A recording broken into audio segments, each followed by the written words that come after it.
So, hi, everyone. Again, I'm Traci Stein. I'm the host of this podcast, Unpacking Possibility with Dr. Traci Stein. And as many of you know, I am a health psychologist, I'm an educator.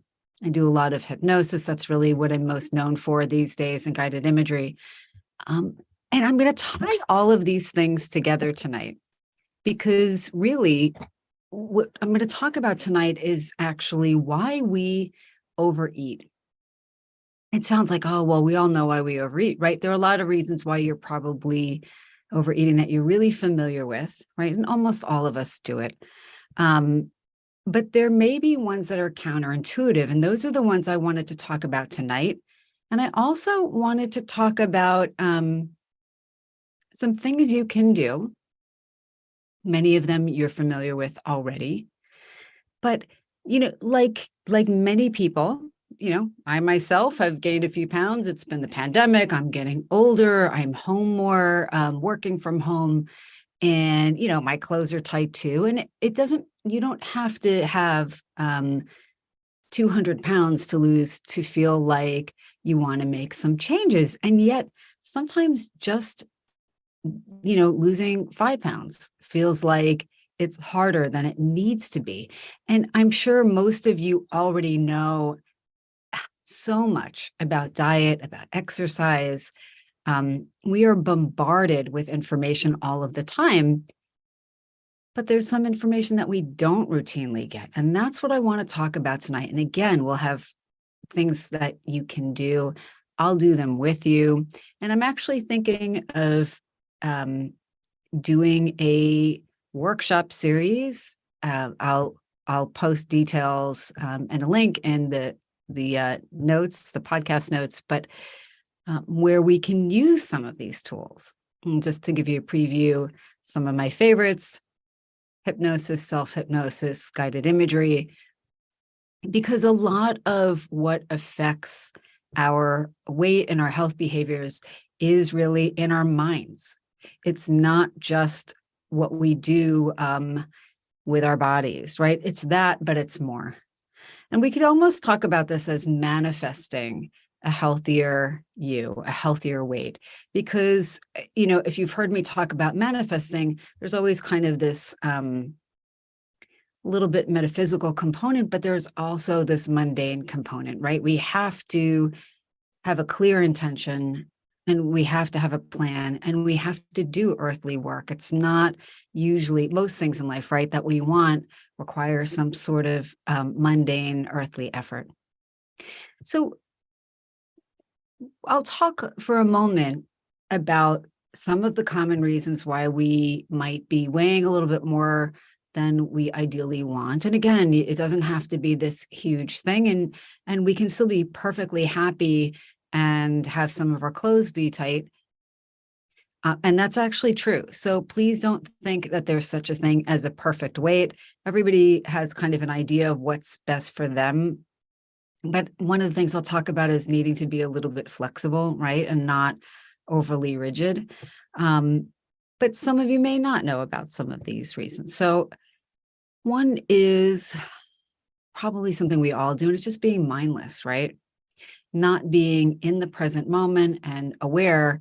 And that gets in the way, just really briefly, because we can wind up consuming a lot of extra food and snacks that we're not even aware of, right? So we'll be thinking, what's happening? I'm not doing anything any differently. Or we're grabbing things that, we're not really paying attention to. Relatedly, if you're in a hurry, we might be grabbing things at a restaurant, even if it's a good restaurant, right? Even if it's more than, it seems more healthy than your average fast food restaurant. The issue is that we don't really know what's in it or how it's prepared. We can be taking in more, or we could take in things that make us crave a lot. Age-related changes in activity or metabolism. Most people know that we have changes in our metabolism as we get older, no matter what. Doesn't matter who you are. Even if you were a pencil growing up, that's what happens because we have changes in muscle mass and so forth, but we can do things to compensate for that. Certain medications, I'm not going to go into a list of them, but you probably are aware that if you've been prescribed a medication and all of a sudden you're more tired or you're hungrier or the food just seems to cling to you, people who've had to take steroids, certain other medications, say for depression and other things, doesn't mean you shouldn't take the medication. It just means you should be aware and adjust as needed and speak with your doctor, of course. Holiday treats, of course, it's Halloween. I had 2 little mini boxes of Milk Duds last night. Not the end of the world, but if you're doing that all of the time, it does add up.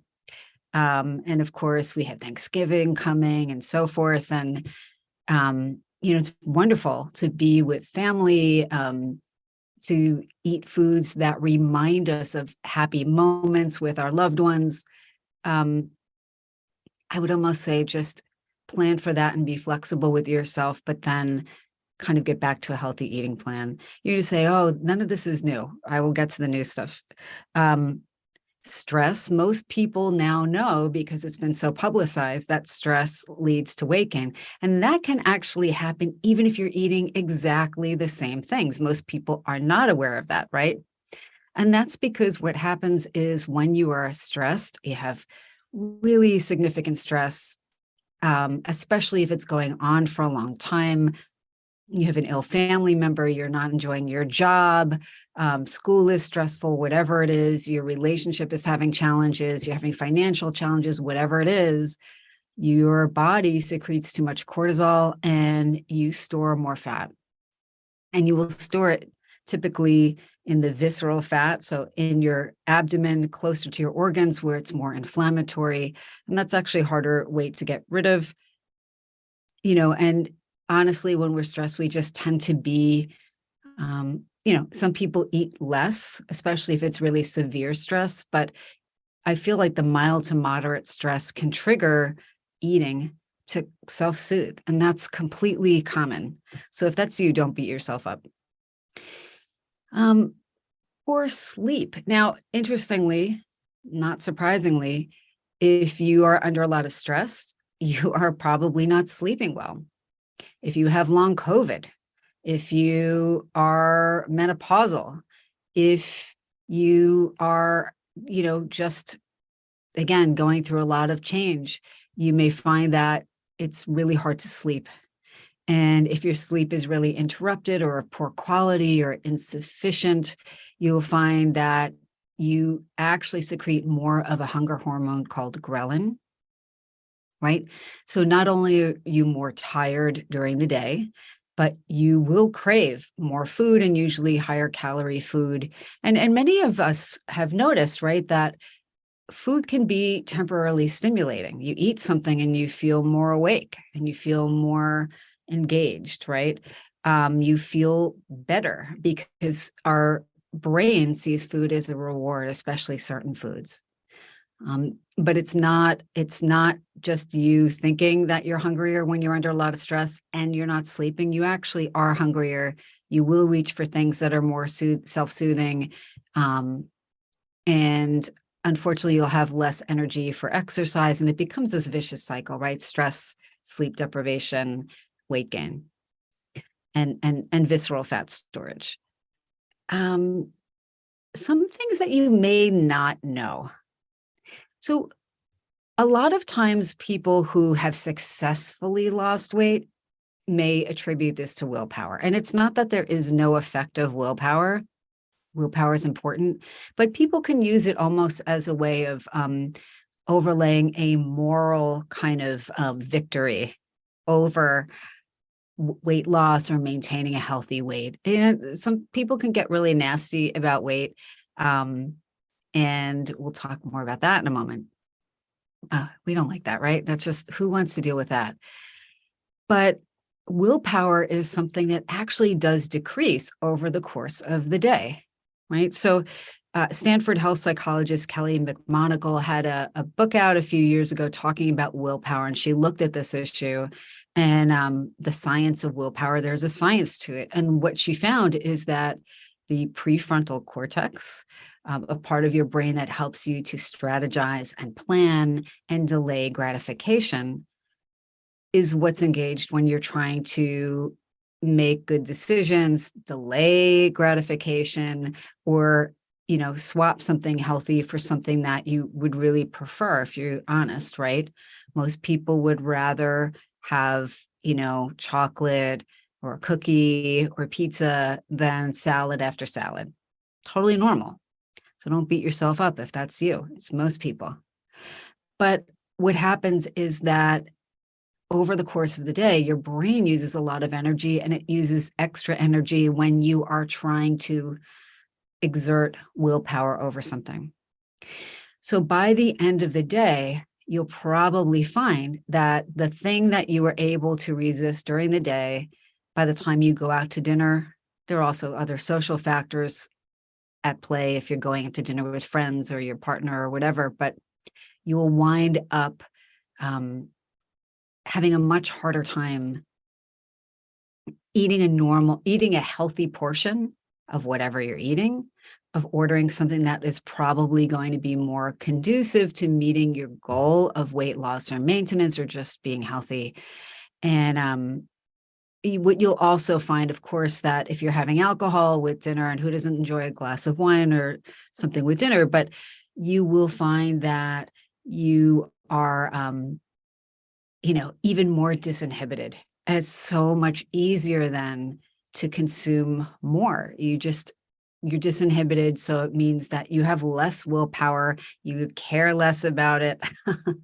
You don't feel as satisfied with a smaller amount. So, the other thing with willpower, just so you know, is that if you are trying to use your willpower, exert willpower for multiple things, you're going to get that willpower fatigue faster. So let's just say your willpower is that you're going to try to go to bed an hour earlier, even though you really want to stay up and watch TV. Or maybe you've been, snappy with family or people at work, and you're trying to watch your temper.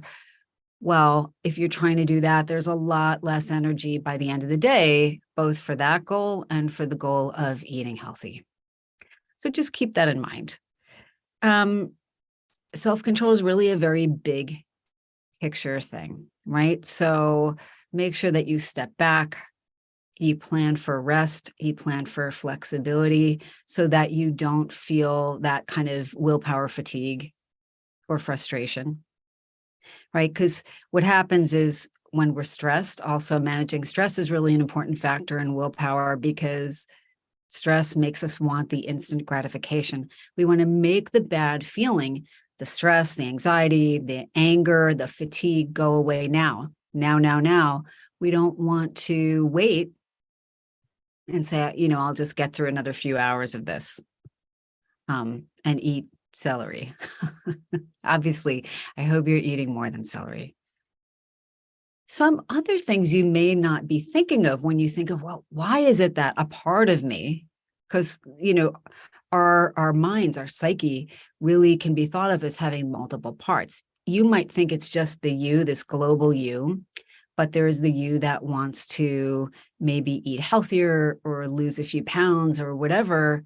There are other parts of you all of the time. I think of them as actors on a stage, right? And everybody has a different motivation. They're all part of the same play, but they're not all motivated toward the same thing. And sometimes they're at odds with each other. So one thing that can make us reach for food, even if we're full physically already, and reach for food that is like a quick hit to the reward centers of our brain, is if we have had food insecurity. We've grown up with food insecurity. Now, in the developed world, that may be less common, the industrialized world. If you are, someone and your parents were employed and finances were stable, maybe you didn't deal with food insecurity. Maybe you did. Maybe there were times when you were worried and your family was worried there wouldn't be enough. Maybe there were times when there wasn't enough food. And I've certainly worked with clients who did have times when food was not accessible. And that is an incredible life or death stressor type of feeling. And it doesn't go away once food is available. right? So there can be a tendency to overeat because there is a fear that may not be unrealistic that food will not be available. And I want us to be mindful of that, because if you have never had that, you may think no one has that or no one you know. Don't assume that. Even if there wasn't literal food insecurity, but your parents would use terms like, well, if things don't get better or if I lose my job, how are we going to put food on the table? Now, I'm mentioning that because, as you know, I do a lot of hypnosis, and conversationally, the things we say, especially around children when they're growing up or to other people in times of stress, they're very hypnotic. They're hypnotic suggestions, even if we don't intend them to be. So it's important to think about the effects of when we say things, especially over and over. Metaphor, right? You might not really mean that you won't put food on the table. You might really fear that. I don't know. But that goes right to the subconscious. And that can instill feelings of insecurity, even if there isn't a threat. And it can reinforce it, certainly, if there has been. So another reason why we may overeat, and I bet very few of you are thinking that this would be a reason, but we can overeat even if a part of us doesn't want to, or we can keep reaching for comfort foods, even if we feel like they make us feel physically unwell after. Like you eat a lot of sugar, you usually don't feel great, right? Or you overeat, and then afterwards, how many people have said, I kind of wish I didn't have that additional piece of pizza or whatever. We can overeat as a way of rebelling, right? Many people have heard about people, especially people who have had struggles with eating disorders, eating too little as a way of exercising control, especially in an indirect way. But overeating is a very indirect way of rebelling or exerting control. It can be. It doesn't mean it is for you. It might not be. I'm going to tell you an example. By the way, most of the time, there's more than one reason why we will do something, even though it's at odds with a bigger goal. There are often multiple reasons, right? There could be, Aunt Sadie is very critical of your weight and it stresses you out, and it's Thanksgiving and the food is delicious and food feels comforting, and you've had a few extra glasses of wine and you're disinhibited, and there are all these great different foods and you don't want to miss out, right? I would say if you're trying to watch your weight, a buffet is not a great idea. Holidays are definitely harder because it's fear of missing out, right? And it's also just harder to be mindful, right? We're disinhibited, we're distracted, all of those things I just mentioned earlier. But absolutely, especially if you are someone who does not feel comfortable telling people directly, hey, that's not okay, or stop harping on me, or I don't care what you think, or I do care what you think and it's hurtful, please stop. You might be like, you know what? I can't tell my, parent-in-law, sister, brother, cousin, friend, whatever, whoever it is who's really judgy about weight in general, or your weight, especially, that, your partner, that, hey, go to hell, or whatever you're thinking, right? We all have all these thoughts all the time, right? Don't think that anybody ever feels nice all the time, because who does? Nobody. And if somebody tells you that, don't believe them. It's just we're human beings. We have a range of emotions and we're supposed to. But eating secretly, eating overtly in front of the person will get annoyed.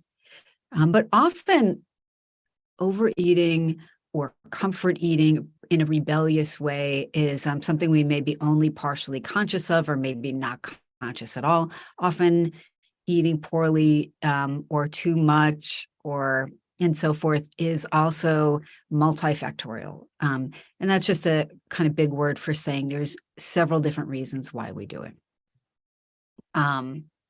But very often the behavior, such as eating or something else, does the talking, right? You can't tell so-and-so, stop being a jerk, or you're hurting my feelings. Anybody who has a family member who is hypercritical of other people's weight or even their own weight, well, that generates a lot of like discomfort for everybody else, right? Because it's not really anybody's business what anybody else does. And by the way, for anybody who likes to fat shame, whether it's you or someone else, just so you know, fat shaming actually, despite the article that came out in a newspaper this week, I won't say which one, actually the data show that fat shaming just makes people feel worse. It makes it harder for them to make healthy choices, not easier. So if you're fat shaming somebody, you're just doing it to discharge your own kind of stuff. Just letting you know we're on to you. And the people who brag about how, successful they've been at weight loss, or, everything is great. And other people who, are heavy. Well, that's just a moral failing. The problem lies, please know, 100% with the person who's being nasty, right? And, it's not our job to solve that problem for them, but you don't have to take it in deeply. Please know that. Let other people's stuff be their stuff, right? Because a lot of times what the overeating is doing, again, is self-regulating. It's soothing. It's mood management. It's getting the bad feeling of fatigue or worry or anger or badness about the self. And it's just temporarily alleviating that feeling and replacing it with a feeling that feels much better. And again, it's not just, I don't want to say just psychological, but it's mind and body. It's mind and body and brain. Your brain is saying, thank you for making that awful feeling go away. And this is a really quick way to do it. So here are some things you can do. Some of them will seem like, oh yeah, of course. So if stress and poor sleep are big culprits, right? They diminish willpower, they increase your hunger hormones, and they, just make you more fatigued. They make you less likely to exercise. You might be more rushed because you've overslept from not sleeping well. Getting your stress under control is really so key. And I know that it's easier said than done. I know it. I know. But getting your stress under control, again, is going to increase that available energy for willpower. It's going to just make everything feel like it's more manageable. It's going to help you put things in perspective. So nasty Aunt Sadie's comments, or your worry about the class reunion coming up, or you're feeling like you're failing when you are human, stress management helps us put everything in perspective. It's kind of like sometimes those issues feel like they're the sun in our solar system, right? They're the biggest, most important thing, and it's really hot, too hot to go close to.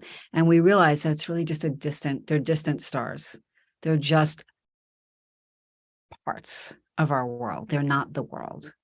And what a good thing that is to remember, right? Again, you get better sleep when you're not as stressed. You decrease your hunger and your cravings. You have more energy for willpower. Another way to improve, quote, willpower. And it's kind of like, I don't love the word only because it implies like you have it or you don't. Not true. It's trainable, actually. And don't attach something moral to it. You're not a better person or a worse person because of your amount of willpower today. Again, it's something you can do something about.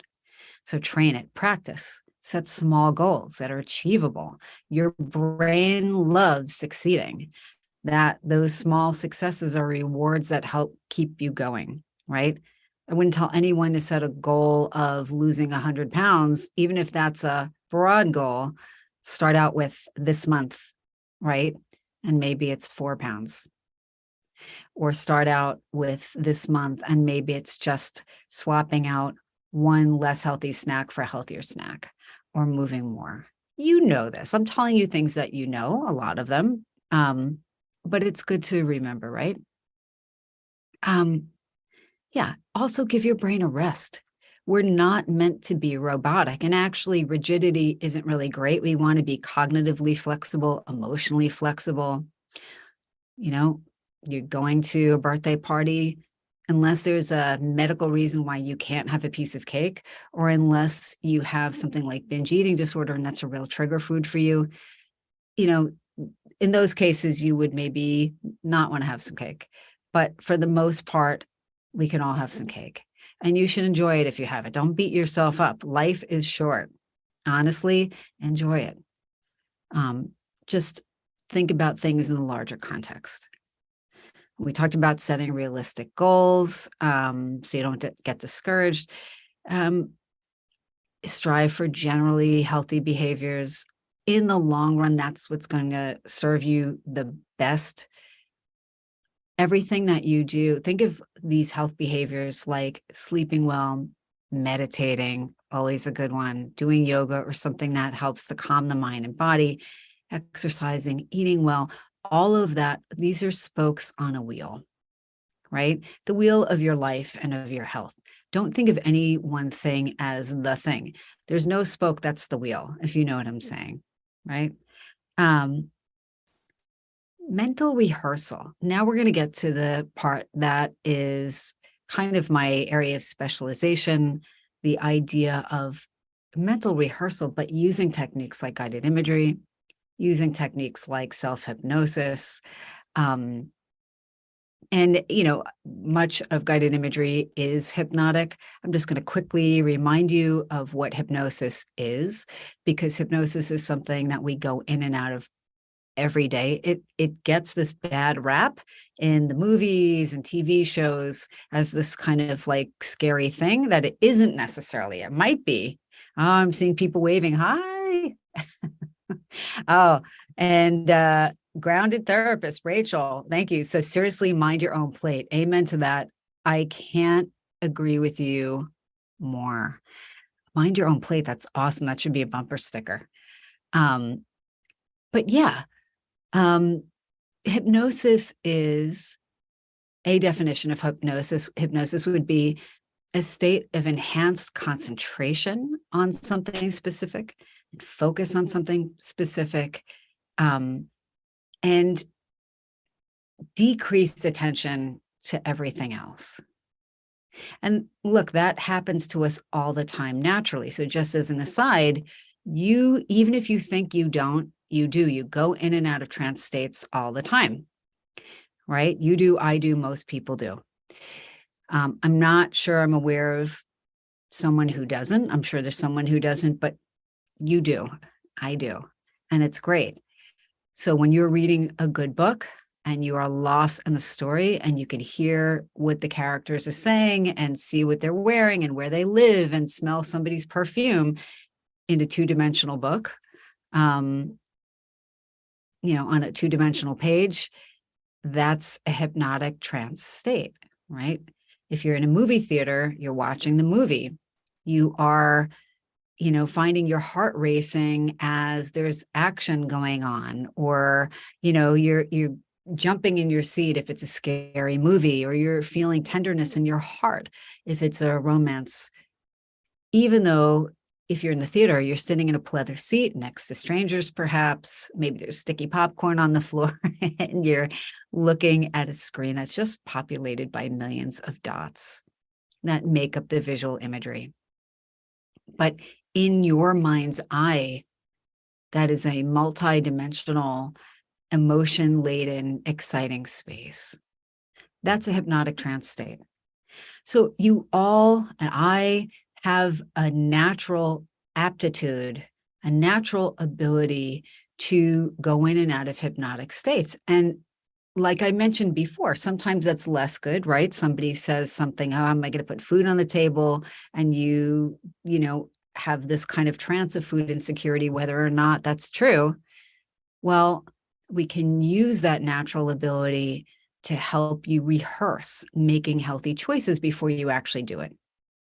So you can actually imagine, and you can do this right now, as long as you're not driving, but imagine yourself in the future, 6 weeks from now. It doesn't even have to be that far in the future. And maybe you've set small goals and you've started achieving them. You feel healthier, and you're sleeping better, and your clothes fit better. You're finding foods that help your mind and body feel alert but still kind of centered. You're eating well, you're proud of yourself, you're taking good care of you. You know that you are important enough to take good care of you, right? So if you would imagine maybe what you might be wearing 6 weeks down the road or 6 months down the road, you're wearing something that makes you feel good about yourself. And maybe you're carrying yourself, just standing a little taller, your posture is better. Maybe your back feels better because you've taken a little excess weight off or because you're doing more yoga, right? You can step into that experience. And actually, your brain is wired for you to do that. You can imagine how happy you feel. You can imagine feeling a greater appreciation for the food that comes to your table and eating it more mindfully and just living your life more mindfully, but you can rehearse it. And what happens is in the mind, these things become nearly as real as the real thing. And by the time you get there, you already know you can. And actually, when I was talking about the mystical and the mundane, I actually do think there's a mystical component to that, right? We are setting ourselves up for success, but also, we are going through the steps ahead of time to make important changes. And this works with anything. Our brains are meant to be able to do this. The other thing about mental rehearsal through guided imagery or hypnosis or self-hypnosis, and self-hypnosis is just you guiding yourself through the thing that you want to happen. But the thing is, if things come up along the way, right? So imagine you are literally walking a road and you are walking down this road as the future you that has accomplished these goals. You might be aware of a part of you that says, oh, but I'm afraid. And maybe you learn something that you weren't aware of that you can change in the same imagery. You learn that you were afraid, like a fear of missing out. Or you learn that there's a part of you that is afraid to make these changes because of, again, I'm going to make this up, but mean Aunt Sadie, and feels like, oh, well, if I make these changes, I'm giving it to somebody who's really nasty and critical, and had no business minding my plate. You might have a feeling of, fear of, the attention that you will get when you, good or bad, when you have achieved this goal. Maybe somebody will feel envious, or maybe somebody else will be critical in a different way, or whatever it is. Or maybe you're worried that you can't really do it, or you don't deserve to do it, or it'll be too hard, whatever it is. But each time you do the journey, what's wonderful about hypnosis and self-hypnosis and guided imagery is that in the mind, all things are possible, right? You can do anything. Literally, there are no limits. And you can work things out so that by the time, again, the 6 weeks or the 6 months from now comes, a lot of the fear or resistance or uncertainty is just kind of faded away because you've witnessed yourself being successful again and again and again. Right? So those are kind of my thoughts on that.